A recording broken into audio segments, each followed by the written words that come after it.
ලෝ ෆැටක්ෂන් එහෙම නැත්නම් ආකර්ෂණ නීතිය කියන එක හරියටම වැඩ කරන්නේ කොහොමද කියලා ඔයාලා දැනගන්න කැමතිද? ඇත්තට මේ ලෝ ෆැටක්ෂන් කියන්නේ මැජික් වගේ දෙයක් නෙමෙයි. මේක අපි මොකක් හරි කාන්දමක් දාලා අපට ඕන දේවල් ආකර්ෂණය කරගන්නවා වගේ දෙයක් නෙමෙයි. මම පොඩි උදාහරණකින් ඒක ඔයාලට කියන්නම්. හිතන්න අපි පාරේ යනකොට දැන් රතු පාට වාහන යනවා, කහ පාට වාහන යනවා, කොළ පාට වාහන යනවා, එක එක જાතියේ පාටවල වාහන යනවා. හැබැයි අපි හිතුවොත් නිකන් රතු පාට කාර් ගැන විතරක් හිතුවොත් හරිද? ඊළඟ දවසේ ඔයා පාරේ යනකොට ඔයාට වැඩි වැඩියෙන් පේනවා රතු පාට වාහන. ඒතර මොකද්ද මේ සංසිද්ධිය? ඒතර පාරේ යන රතු පාට වාහන ගාන වැඩි වුණාද? නැත්නම් අපි හිතින් රතු පාට වාහන ගැන වැඩියෙන් හිතන හින්දා අපේ මොළයෙන් ඒ ෆිල්ටරින් සිස්ටම් එකක් කරහා රතු පාට වාහන කියන සිතුවිල්ල හින්දා අපිට ඒවට වැඩි අවධානයක් යොමු වෙනවද?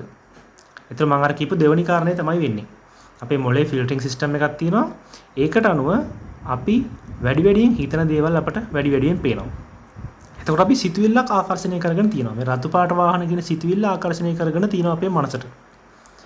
ඒක දැන් ඔයාලට පැහැදිලි. ඒක ප්‍රායෝගික අත්දැකීමක්. ඔයාලා හැමෝම අත්විඳලා ඇති මේ වගේ දේවල්. දැන් එතකොට ආකර්ෂණය කරන්න පුළුවන් සිතුවිලි විතරද? අපේ සිතුවිලි විතරක් ආකර්ෂණය කළා වැඩක් නැහැ නේ. අපි ආකර්ෂණ නීති ෆලෝ කරන්නේ අපට අවශ්‍ය භෞතික පදාර්ථයන් ආකර්ෂණය කරගන්න. ඒතකොට ඒක වෙනවද? මේක ඇත්තටම මනෝවිද්‍යාවේදී කියන්නේ ස්වයං පූර්ණත්වය කියලා. ඒ කියන්නේ අපි හිතුවොත් අපිට ඒකේ ඊළඟ පියවරට යන්න පුළුවන්. ඒක ළඟා කරගන්න කිට්ටු වෙන්න පුළුවන්. ඔයාට වාහනයක් ගන්න ඕන කියලා හිතුවොත් තමයි ඔයා ඒකට අඩු ගානේ උත්සාහ කරන්න හරි. ඔයා මොකක් හරි දෙයක් කරන්න මුලින්ම හිතන්න ඕනේ ඒකට උත්සාහ කරන්න. හරිද? එතකොට ඔයා මොකක් හරි භෞතික පදාර්ථයක් ආකර්ෂණය කරගන්න ඕන නම් මනෝවිද්‍යාවේදී කියන්නේ ඔයා මුලින්ම හිතන්න ඕන, ඔයාගේ මනෝ ශක්තිය ඒකට දෙන්න ඕන. ඊට පස්සේ ඔයා හරියට ප්ලෑන් කරලා වැඩ කළා ඒක ලබා ගන්න පුළුවන්. ඒතර ආකර්ෂණ නීතියදී කියන්නේ මේකම තමයි. like attracts like energy. ඔයා හිතන දේවල් වලට ඔයාගේ සිතුවිලි වලින් මනෝ ශක්තිය දෙන්න පුළුවන්. හරිද?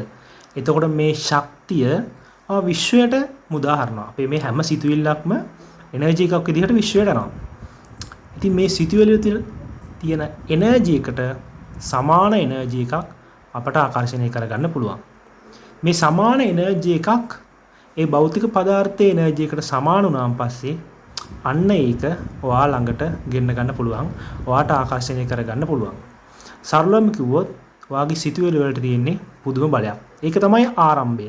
ඒක ආරම්භයේදී ඔයාට පේන්නේ නැති වුණාට ඊට වැදගත් දෙයක් කියලා ටික ටික යනකොට තේරෙනවා මේ පටන් ගත්ත සිතුවිල්ලෙන් තමයි මේ හැම දෙයක්ම නිර්මාණය වෙන්නේ කියලා. මතක තියාගන්න මේ ලෝකෙ හැම දෙයක්ම දෙපාරක් නිර්මාණය වෙලා තියෙනවා. මුලින්ම මේක නිර්මාණය වෙන්නේ යම් පුද්ගලයෙක්ගේ මනසේ. දෙවනුව තමයි ඒක භෞතික පදාර්ථයක් බවට පත් වෙන්නේ. ඒක නිසා වැදගත්ම දේ තමයි ඔයාගේ මේ තනි සිතුවිල්ල. එහෙම නැත්නම් ඔයාගේ මයින්ඩ් සෙට් එක. ඕනම දෙයක් ළඟා කරගන්න, ඕනම දෙයක් අපට ආකර්ෂණය කරගන්න වැදගත්ම දේ වෙන්නේ ඔයාගේ සිතුවිල්ල. ඉතින් අද දවසේ ඔයාට ළඟා කරගන්න ඕන දේ මොකද්ද? සිතුවිල්ලක් හෝ වේවා, අරමුණක් හෝ වේවා, එහෙම නැත්නම් භෞතික පදාර්ථයක් හෝ වේවා. ඔයාට අවශ්‍ය කරන දෙයට සම්බන්ධ හැම දෙයක් ගැනම සිතන්න. ඔයාට අවශ්‍ය කරන අරමුණ නම් ඒ අරමුණ මොකද්ද? ඒක පැහැදිලිව දක්වන්න, පැහැදිලිව ලියන්න. ඒකට තියෙන වටපිටාවේ තියෙන දේවල් මොනවද? වටපිටාවේ ඔයාට අවශ්‍ය රැකියාවක් නම් ඒ රැකියාව හා සම්බන්ධ වටපිටාවේ තියෙන දේවල් මොනවද? ඒක හා සම්බන්ධ දේවල් මොනවද? ඒවා හැම දෙයක්ම ඔයාගේ ජීවිතයට ළඟා කරගන්න. ඔයාට පුළුවන් තරම් දේවල් ළඟා කරගන්න. ඊට පස්සේ ඒවයින් ශක්තියෙන් ඔයාට ඉතුරු දේවල් ටික ළඟා කරගන්න පුළුවන්. ඉතින් මම හිතනවා මේක ඔයාට පැහැදිලි වුණා කියලා. අපහැදිලි දේවල් තියෙනවා නම් කමෙන්ට් එකක් දාන්න.